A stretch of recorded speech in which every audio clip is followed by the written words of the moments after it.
கூடியிருக்கின்ற என் அருமை சகோதர சகோதரிகளே, உங்கள் அனைவருக்கும் என்னுடைய பணிவான வணக்கங்கள்.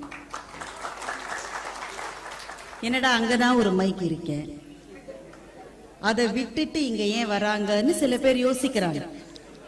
சிங்கத்தை அதனுடைய குகையிலே சந்திப்பதுதான் தமிழர்களின் வீரம். எப்படியோ இவங்களை சிங்கம்னு சொல்லிட்டே இல்ல, அது போதும்.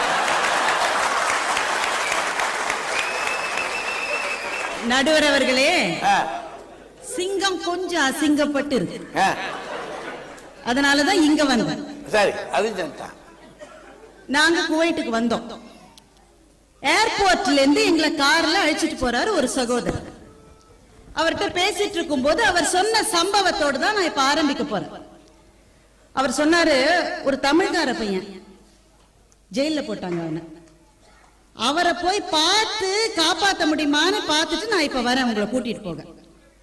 நாங்க கேட்டோம், அந்த பட்டிமன்ற பேச்சாளர்களும் சும்மா இருக்க மாட்டாங்க, ஏதாவது ஒண்ணு கேட்க வேண்டியது. என்னங்க, யாரோ ஒருத்தரை போய் காப்பாத்தினேன்னு சொன்னீங்களே, உங்க ஜாதியோ?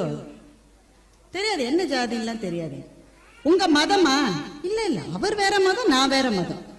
இப்ப தெரிஞ்சவர் போல இருக்கு, பக்கத்து ஊருக்காரர், உங்க ஊருக்காரர். இல்லைங்க, யாருன்னே தெரியாது. அப்புறம் எதுக்குடா அவரை போய் நீ காப்பாத்த போற? எங்க ஊர்ல இருந்தா பக்கத்துக்கார மாட்டினா கூட இவரை பார்த்ததே நினைச்சு நாங்க சத்தியம் பண்ணிடுவோம். எது காப்பாத்த போன? தமிழ்கார பையன் மாட்டிட்டான், நான் காப்பாத்த போகாம வேற யார் போக முடியும்?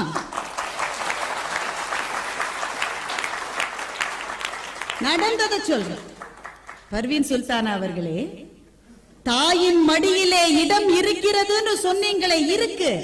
இருக்கிற இடத்தை கூட இருக்கிற தமிழனுக்கு கொடுக்காம அங்க சண்டை போட்டுட்டு இருக்கோமே.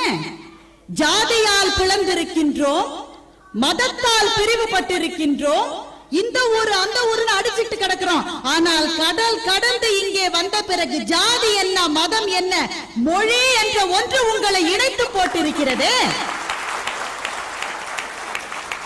இது வரமா சாபமா? ஆவேசப்பட்டு பேசினா போறாது. அது ரெண்டு பேரும் பொய் தான்.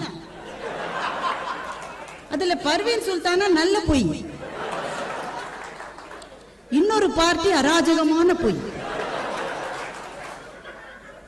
பர்வீன் சுல்தானா அப்பப்ப உண்மை சொல்லிடுவாங்க. பணம் எல்லாவற்றையும் தராது அப்படின்னு சொன்னாங்க. எனக்கு என்ன புரியலன்னா, பணம் எல்லாவற்றையும் தராதுன்னு சொல்றவங்க எல்லாம் ஏற்கனவே பணத்தை சம்பாதிச்சவங்க தான். குவைட்டுக்கு வந்து 2 நகை வாங்கி போட்டுக்கிட்டு பணம் எல்லாவற்றையும் தராது. அது மட்டும் இல்ல, வாங்கின நகை இன்னைக்கே போட்டாச்சு.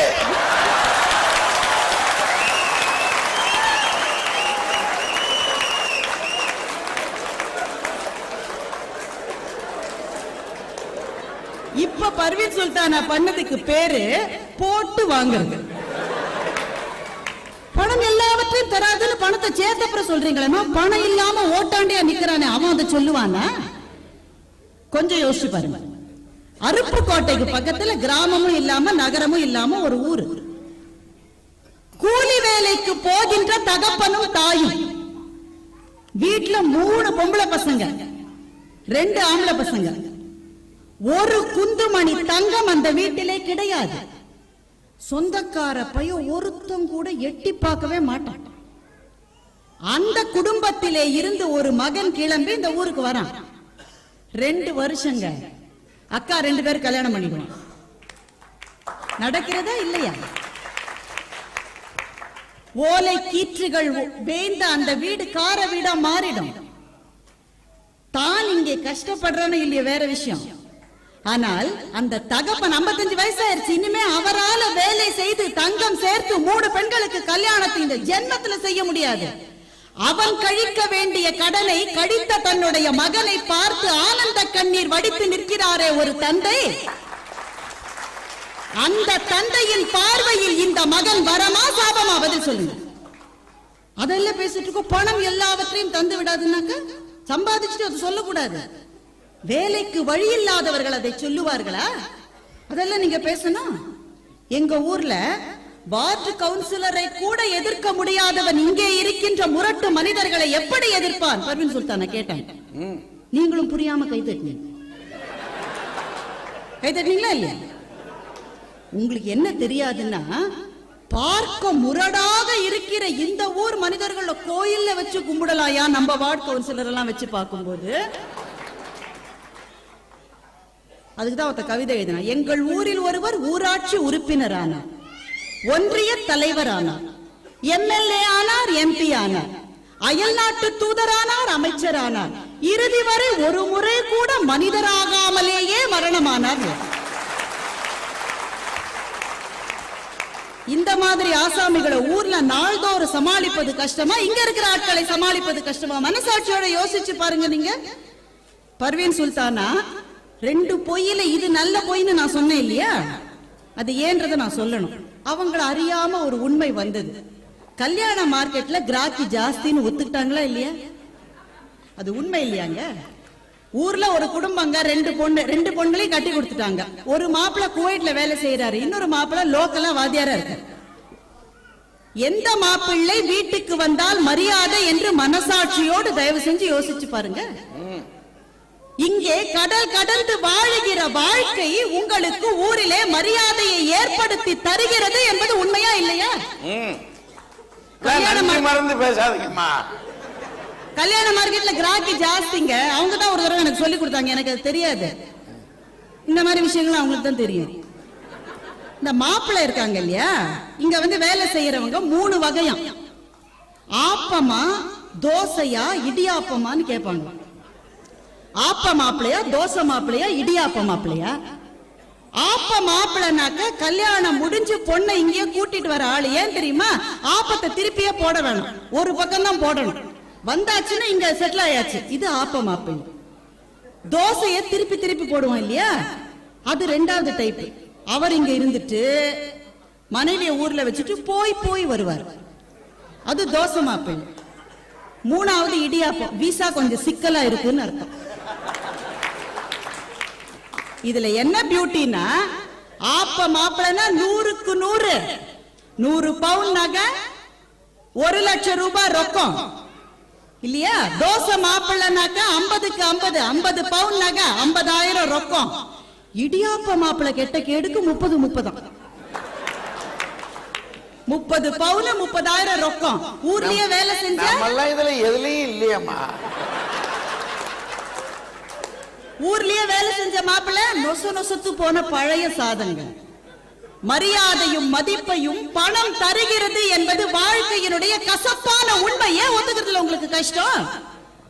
ராஜா பேசுறாரு, அதான் அராஜகமான பொய் கேஸ். நம்முடைய மதம் சொல்லியது வெளியில போக கூடாதுன்னு யார் சொன்னது உங்களுக்கு? திரைக்கடல் ஓடியும் திரவியம் தேடு என்று தமிழ் சொன்னதா இல்லையா? பிஜிடிவிலே வாழ்கிற பெண்களை பார்த்து பாரதி கண்ணீர் வடித்தான். நீங்க படத்தை வச்சுட்டு பக்கத்திலே போய் சொல்லக்கூடாது. கண்ணீர் வடித்த பாரதி தான் சொன்னான், பொருள் இல்லார் பொருள் செய்தல் முதற் கடன் என்று அந்த பாரதி சொன்னான். பாரதியினுடைய வாழ்க்கையில நடந்த விஷயம் இல்லையா? சாப்பிட உட்கார்ந்து இருந்த பாரதி எழுப்பி விட்டாங்க. பணம் இல்லாதவனுக்கு நம்முடைய ஊரிலே கிடைக்கின்ற மரியாதை எது என்பதை ஏன் மறந்து விட்டு பேசுகிறீர்கள்? அவர் பேசும்போது சொல்லுகிறார், அனல் வாழ்க்கை அல்ல மணல் வாழ்க்கை. டாடி கிடைப்பாரா, கேடி கிடைச்சால். இவர் டி ராஜேந்தருக்கு தம்பி. இவரு தேவையா இதெல்லாம்? போய் மணி சத்தம் கேட்கலன்னு அவர் கேட்கிறார். 1990 இங்க கல்ஃப் கிரைசிஸ் வந்தது இல்ல, அந்த கல்ஃப் கிரைசிஸ பத்தி தெரிஞ்சவங்க யாராவது வரமான்னு நீங்க பேச முடியுமான்னு எங்களை பார்த்து கேட்கிறார். நான் ஒரே ஒரு கேள்வி கேட்கிறேன், கல்ஃப் கிரைசிஸ் வந்ததுங்க தெரியும் எனக்கு, கதறிக்கிட்டு பல பேர் ஓடினாங்க, ஓடி இந்தியாவுக்கு வந்து சேர்ந்துட்டாங்க. அப்பாடா வந்துட்டோன்னு. வந்து சேர்ந்தவர்களில் எத்தனை பேர் இன்னும் இந்தியாவிலேயே இருக்கிறார்கள் என்று தயவு செய்து எனக்கு சொல்லுங்க. 100க்கு 95 பேர் குவைட்டில் இன்னொரு நாடுன்னு ஓடி போனார்களா இல்லையா? சொந்த நாட்டில் வாழ்கின்ற வாழ்க்கை வேதனை நிரம்பியதாக இருக்கிறது. நம்முடைய நாட்டை குறை சொல்லுவதற்காக நான் அதை சொல்லவில்லை, அது உண்மை என்பதால் சொல்லுகின்றேன்.